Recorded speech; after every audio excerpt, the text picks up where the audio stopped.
You ever been around somebody that's almost like too positive?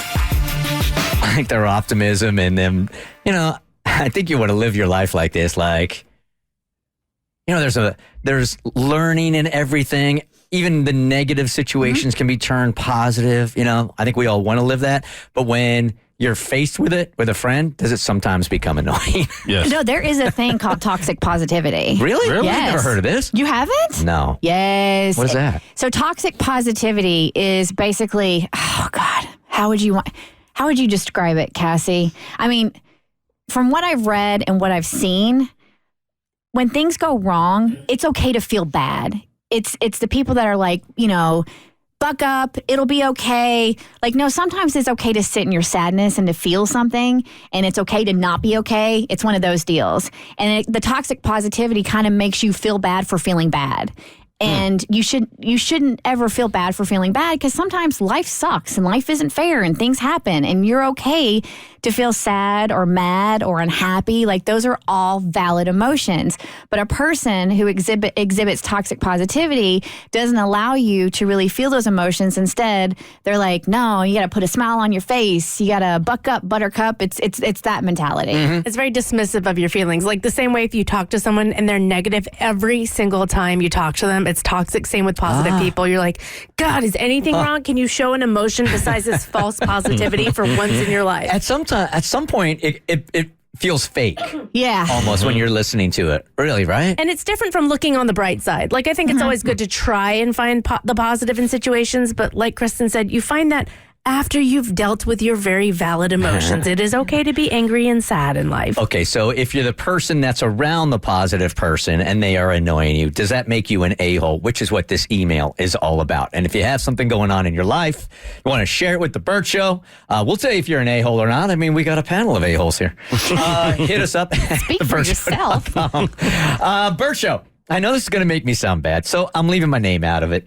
Am I normal? I purposely am starting to put space between myself and a friend because she's become too positive of a person. That sounds horrible, right? This is what she says. Let me explain. Granted, she's had a few tough years. She almost got dropped from school. Her boyfriend broke up with her in the worst way. One of her grandparents died. She was super close to. Anyway, she has gone on this intense self-improvement, quote unquote, journey, which is great, she writes. But we're so different now. Like, every conversation ends up with, Katie, we're just so blessed to be on this earth. Don't let that bother you. She takes the positive in every situation, gives everybody the benefit of the doubt, and even under the worst circumstances says stuff like, yeah, just don't know what the other person is going through, Katie. It all feels so fake to me, is what she writes. I feel awful about it, but I don't even look forward to hanging out with her anymore because I know that all of her excitement and goodness is going to annoy me. Am I awful? 1-855-BERT Show. Is she an a-hole? You skewed it a little bit with the way you said the sentences. What do you mean? You just don't know what the other person's going through, Katie. That Katie was stretched out. Well, Yeah, I don't think she's awful, but I think she needs to tell her friend, I just need to be sad and mad for a second. Like, let's just, instead of looking on the positive, let me be mad. Well, I think she's talking about herself, though. So, yeah, I see what you're saying. Yeah. So when she's talking to Katie and Katie's kind of like, oh, this is what's going on in my life. That's when she's like, oh, Katie, at least you have a job, Katie.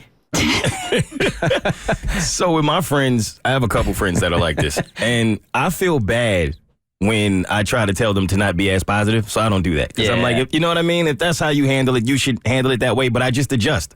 Like, I know who I need to go to when I just need to be sad. I know which friends to go to, and I know what friends to go to when I need to be lifted. So whenever I need to be sad, I just know not to go to that friend. Can you ask somebody to, like, tone down their positivity or excitement without sounding like a complete a-hole? No, you can. Yes, you can. Okay, do it. You can. It was in an episode of Sex and the City. All right. Everything we learned, we learned from Carrie Bradshaw. Okay.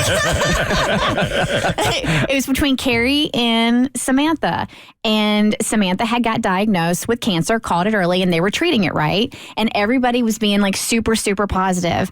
And Samantha was trying to share some of her fears tears. And Carrie was like, no, you're going to be fine. And everything, like, you're going to beat this, blah, blah, blah, blah, blah, blah. And Samantha reached over and grabbed her hand. She goes, let me be afraid for a second. Like, let me just really... Let me acknowledge some of the bad things that might be able to happen. That's very different than telling somebody, like, hey, you got to tone down your positivity or your optimism. But that's the same thing. That's what she was doing. She was being super optimistic about the outcome because as a friend, that's like, it's just like a knee-jerk reaction, right? Like, that's what you think, everything's going to be great, and in that moment, Samantha just needed to feel the weight of what she was going through rather than trying to, like, sugarcoat it. Yeah, I hear what you're saying. I don't think you can ask, like, outside of that situation, someone to do it. I think it goes back to, what is it you always say? You have friends for a season, a reason, or a lifetime. Mm-hmm. Maybe your season is over and your friend is just super positive now and you don't need to rain on her parade. And it's okay to be annoyed by her, though, and just be like, okay, well, we're going to take some time apart now. I'm wondering if Katie isn't having the same struggle. Not Katie, but Katie's friend isn't having the same struggle. Like, I used to love hanging out with Katie, but gosh, she's just so negative all the time. Nelly. But you know what? It's okay because we've known each other for so long. Never mind what I just said. It's okay to grow, and sometimes that means growing apart. Yeah. Hey, Amy, good morning. You are on the Bert Show. Hi.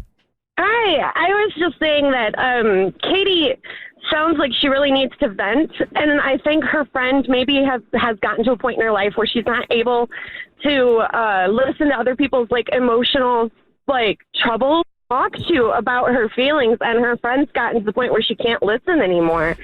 So it's sad, but I think Katie just needs to find somebody who's emotionally available. There you go. Okay.